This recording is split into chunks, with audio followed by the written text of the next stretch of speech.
In this video, I'll be showing you how to add logic to your programs using match expressions.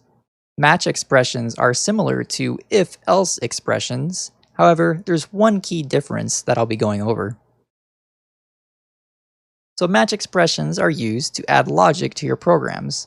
They're similar to if-else and else-if chaining. However, the main difference between match and if-else is that match must be exhaustive, which means every possible option must be accounted for in your code. Let's take a look at an example.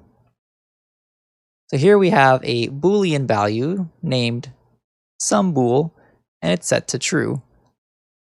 We then use a match expression on SumBool. So this is read as match SumBool. Within the curly braces, we must list out every possible value that SumBool may be. As we know, Booleans are either true or false. So there's only two options here. So if the Boolean value is true, we are then going to perform some action, which is to print out it's true. If it's false, instead we're going to print out it's false. So each condition must be listed, followed by the equal sign and the greater than symbol. This is also called a fat arrow. And then the expression that should be evaluated. Notice at the end, we use a comma instead of a semicolon, since match works on expressions, not statements. The key difference is a statement ends a line, whereas a comma, in this case, ends this particular expression, which is this entire line right here.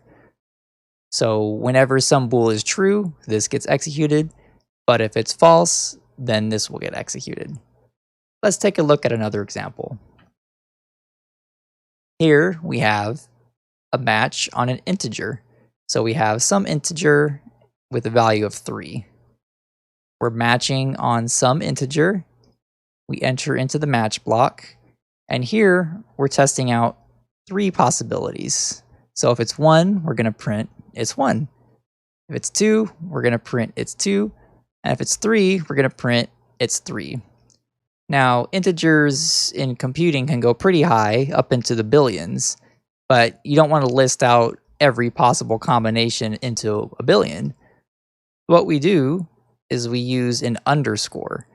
An underscore just means everything else. So if it's not 1, 2, or 3, it must be something else, and then we'll print out it's something else. So how does match compare to else if?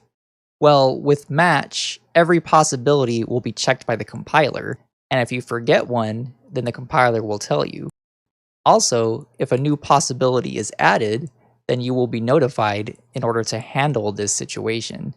As an example, you may have some data that contains colors, and if you add a new color, the compiler will tell you, hey, you need to handle this new color. But if you're using else if, this will not occur. So in the same example, if you add a new color, you may forget to update the else if in your code. And then when that new color pops up, you won't know it until your program ends abruptly or gives you incorrect results.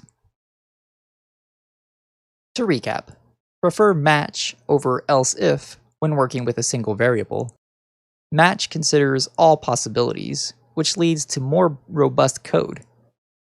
When working with data that has a lot of different possibilities and you only need to handle a few of them, use the underscore to match anything else, which would be the rest of the possibilities.